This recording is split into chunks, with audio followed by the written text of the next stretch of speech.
Hey, welcome everybody. It's great to be with you. We've come off a great weekend. For those, I don't know how you wouldn't have heard about it, but in case you didn't, we had our announcement for our public campaign, Made True, the campaign for Belmont Abbey. It was down at the Founders Hall in Bank of America. It was beautiful.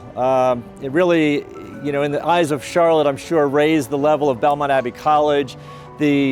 The setting was just amazing. Our colors, the screens, there's about 400, almost 400 people there, I believe. It was really exciting too. All of Charlotte was lit in red and black for Belmont Abbey. So it was just a wonderful evening. We had a great night.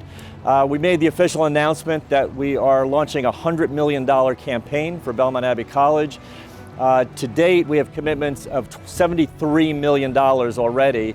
Much of that, or at least a fair percentage of it, are state gifts. So it takes time for those to come in. So just so nobody is under the illusion that we have now a gigantic pot of $72 million sitting there, through the generosity of those that have made some incredible plans that have included Belmont Abbey College, there are some significant gifts. There's a $12 million gift, a $7.5 million gift, $5 and a number of other $5s, another $10.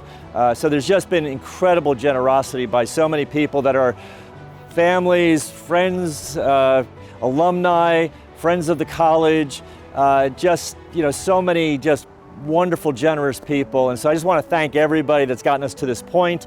It's now exciting for us to continue forward with the plan that we have going.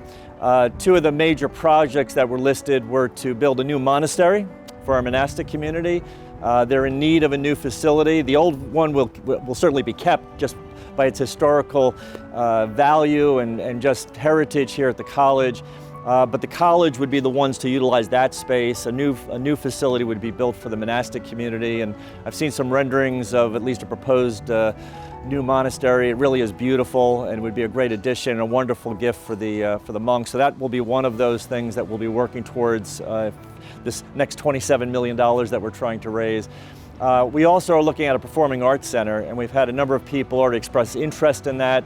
But it's something that I think, with our Abbey Players being the longest running theater program in North Carolina, 139 years, it would be just a wonderful thing for us to have that facility. It would also lend itself well for other events, bring our community together. It would be large enough to bring most of us together, which would be something that is in desperate need here. We also want to be the employer of choice for our employees, for our faculty, our staff. And so we're working to try to build the endowment and to create other revenue that would allow us to, we'll just say, create a better situation for everybody here that works here. And so it's an exciting time, just so many good things happening. Again, just wonderful, and I can't be thankful enough for everybody who has contributed to that and made it such a wonderful, wonderful public announcement as we go forward. Other things happening, athletics. Men's volleyball is off to a great start. They're just coming off a win. Men and women's bowling is doing great. Men's tennis just had a doubleheader sweep of, I think it was David and Elkins. Men's baseball continues a great run. I think they're 10-3 right now. They're still ranked in the South. They just came off a recent win. Men's basketball had a very strong regular season. They're now the number 4 seed for the tournament. And then the women's basketball team has just done extraordinarily well. They actually won the regular season. They were 19-1. Their overall record, I hope I get it right, is 22-3, maybe, something like that. So they've had just a wonderful season. Going into the tournament, they will be the number 1 seed. So we wish everybody that's now sort of moving into the postseason the best, and hope those go well for everyone. And then, as always, I always finish with birthdays. But before I do, I wanted to mention, because with births come deaths, there's a professor here who's retired, Steve Brosnan, wonderful, wonderful teacher, professor, just great, good man. His wife, Lynn Mary, just passed away. And so the reason you see me in these dark colors is I was at the funeral and at the burial today. His wife was just such a lovely woman, so talented and deep, deep spiritual person, and just, again, keep her in your prayers, and certainly for Steve. They had a very close, loving marriage, and so I know it's very difficult for him, so please keep him and his family in your prayers. And then his birthdays, as we move on, others are born, and so that's the beauty of our world that we live in. And again, I always sort of bring up the birthdays because it just is a moment to recognize that God has been so kind and good and merciful to us to send these individuals and to be part of our college.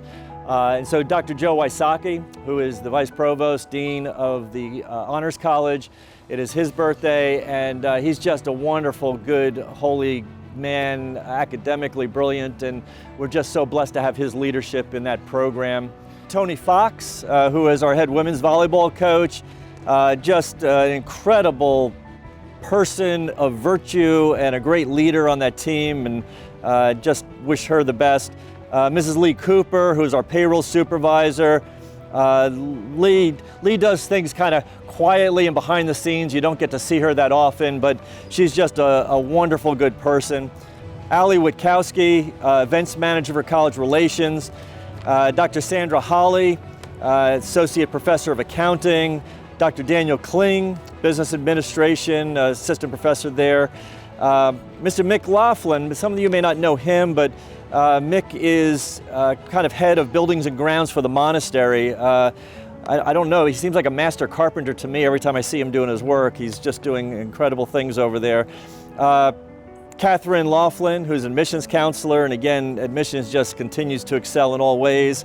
And just to all of them, I just wish them the best of days. If you see them, wish them a happy birthday, and we're just also thankful to God that you're here with us and that you're part of our community. And so with that, I hope to see you on campus sometime soon. Until then, take care and God bless.